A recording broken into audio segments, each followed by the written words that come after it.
반갑습니다. 6일 수요일 사순절 31번째 날 새벽기도회 하나님께 올려드립니다. 함께 하나님은 너를 만드신 분 찬양 부르십니다.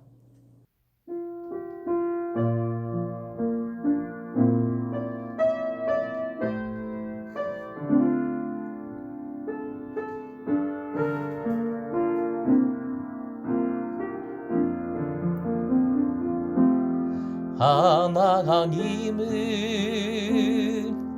너를 만드신 분, 너를 가장 많이 알고 계시며,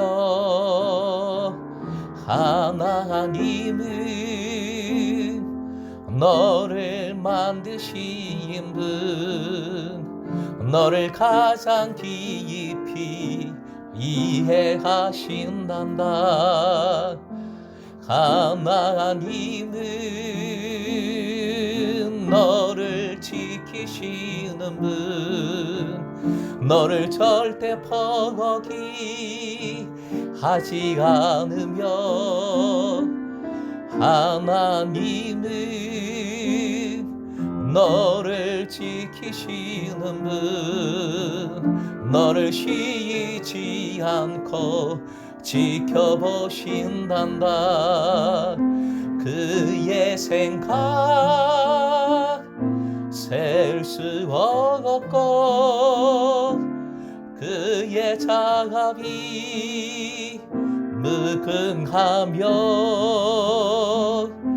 그의 성실 날마다 새롭고, 그의 사랑 끝이 없단다.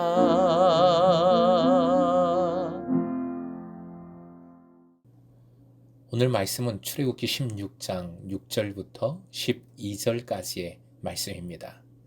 함께 본문을 읽겠습니다.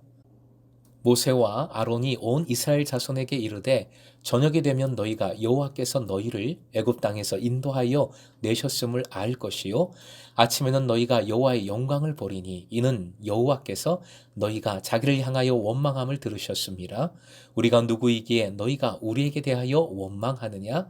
모세가 또 이르되, 여호와께서 저녁에는 너희에게 고기를 주어 먹이시고 아침에는 떡으로 배불리시리니 이는 여호와께서 자기를 향하여 너희가 원망하는 그 말을 들으셨음이라. 우리가 누구냐? 너희의 원망은 우리를 향하여 함이 아니요 여호와를 향하여 함이로다.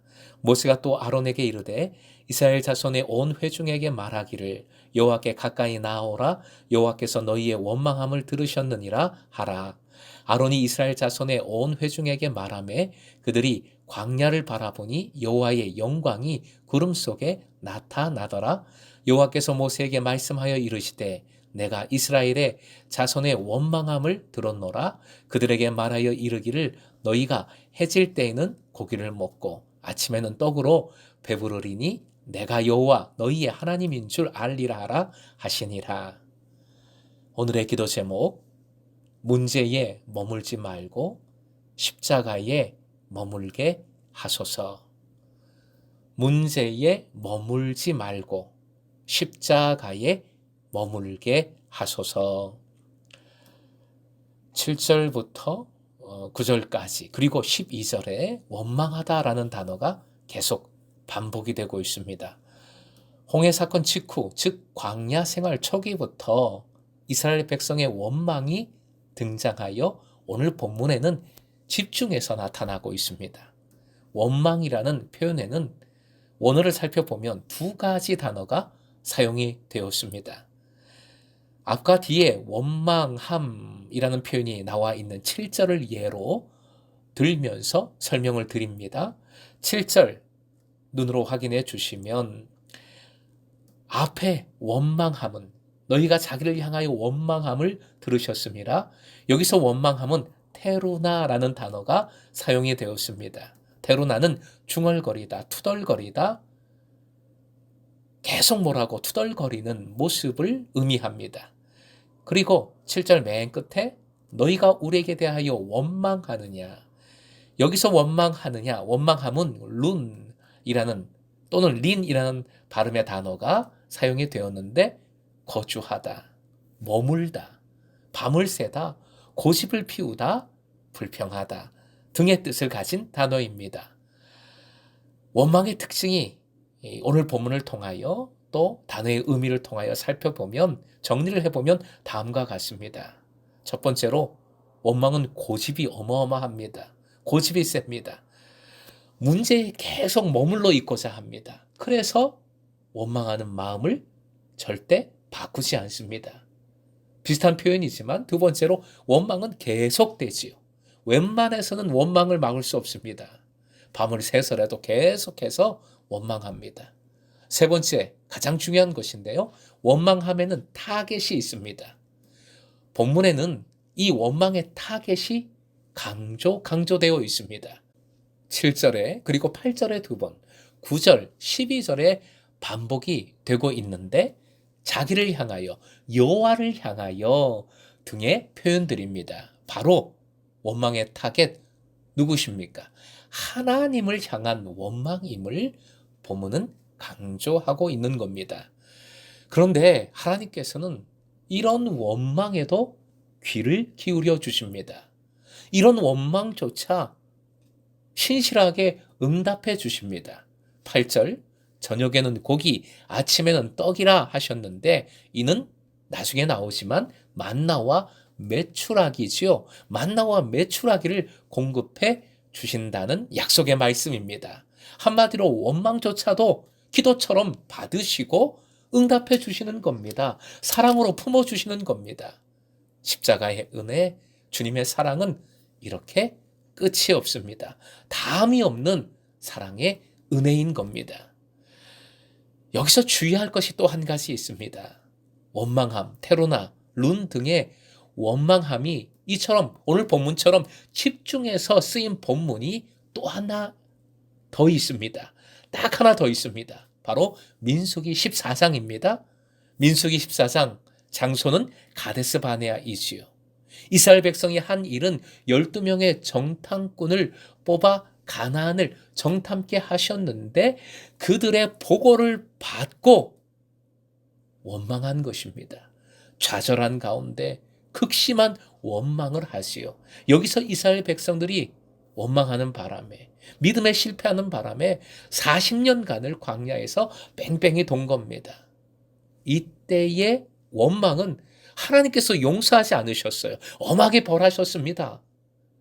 오늘 본문의 원망은 기도처럼 받으시고 응답해 주셨고, 민수기 14장의 원망은 엄하게 징벌하셨습니다. 이유가 뭘까요? 이유가 뭘까요? 살다 보면 원망이 들 수밖에 없는 어려운 상황을 만납니다. 그때의 원망 괜찮아요. 본문의 원망과도 같은 원망입니다. 그런데 반드시 결코 하지 말아야 할 원망이 있습니다. 바로 하나님의 목적 자체에 대한 원망입니다. 그런 원망은 용서받지 못합니다. 바로 가데스 바네아의 민수기 14장에 나타나는 원망이지요. 하나님의 목적은 가나안 땅의 이스라엘 백성들을 인도하셔서 하나님 나라를 일구고 하나님의 사명을 이루게 하시는 겁니다. 그 목적을 이루기까지 광야 훈련이 펼쳐집니다. 그 훈련 과정 힘들죠. 어렵죠. 그 과정에서 너무 힘들어요. 이게 뭐예요? 원망하는 것? 그것은 괜찮아요. 사함 받을 수 있습니다. 하나님께서 다 용납해 주십니다. 그러나 목적을 원망한다면 그것은 뭡니까? 하나님을 다 부정하고 하나님과의 관계를 거절하는 겁니다. 이집트의 바로 왕이 바로 그런 모습을 잘 보여주었죠.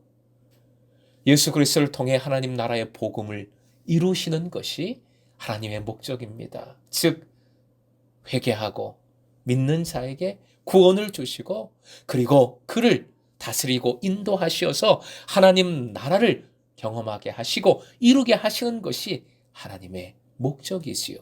이 목적을 원망한다면, 이 목적을 부인한다면 복음을 부정하는 것이고 하나님을 완전히 부정하는 것이 됩니다. 그러니 용서받을 수 없습니다. 10절의 표현인데요. 함께 화면 보시고 한 번 더 읽겠습니다. 시작. 여호와의 영광이 구름 속에 나타나더라. 하나님의 영광이 나타났습니다. 바로 이것이 원망을 이기는 믿음의 열쇠예요. 하나님의 영광이 있습니다. 그 영광을 바라보십시오. 이것은 코람데오의 믿음, 즉 하나님 임재 의식을 갖고 살아가는 겁니다. 하나님 앞에서 살아가는 것이지요. 코람데오, 하나님을 바라보며 하나님 앞에서 살아가는 것처럼 살아갈 때에 우리는 원망에서 벗어날 수 있습니다.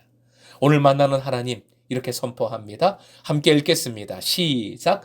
기도처럼 원망에도 응답해 주시는 하나님. 한 번 더요. 기도처럼 원망에도 응답해 주시는 하나님. 사랑하는 금성의 제자 여러분, 십자가의 은혜 안에 거하십시오. 구원을 감사하고 기뻐하십시오. 주님의 목적은 선하고 우리에게 복이 됨을 무조건 신뢰하십시오. 삶의 과정 속에 광야와 같은 어려운 인생길이 있고 큰 어려움을 당할 때 원망하게 됩니다. 단 원망을 해도 주님을 바라보며 원망하십시오. 딴 데 가서 원망하지 마시고 주님 앞에 나와 원망하십시오. 원망을 해도 주님께 원망할 때 주님은 기도로 받아주십니다. 용납해 주시고 응답해 주십니다. 그리고 더 중요한 것, 원망을 해도 하나님의 목적만은 원망하지 말고 주님의 구원과 최후 승리 주심을 무조건 믿고 기다리십시오. 기도하십시오. 아니, 감사하십시오. 원망은 문제에 집중하여 그 문제에 계속 머무는 것, 고집 부리는 것이라 말씀드렸죠. 우리 화면 보시고 함께 우리의 결단으로 읽어봅니다. 시작. 문제에 머물지 말고 십자가에 머물자. 사랑하는 금성의 제자 여러분, 오늘도 문제에 머무는 사람이 아니라, 그래서 자꾸 원망함으로 치닫는 사람이 아니라 십자가에 머물러 주님의 은혜를 붙들고 그 원망에도 선함으로 응답해 주시는 주님을 경험하는 여러분 되시길 주님의 이름으로 축원드립니다.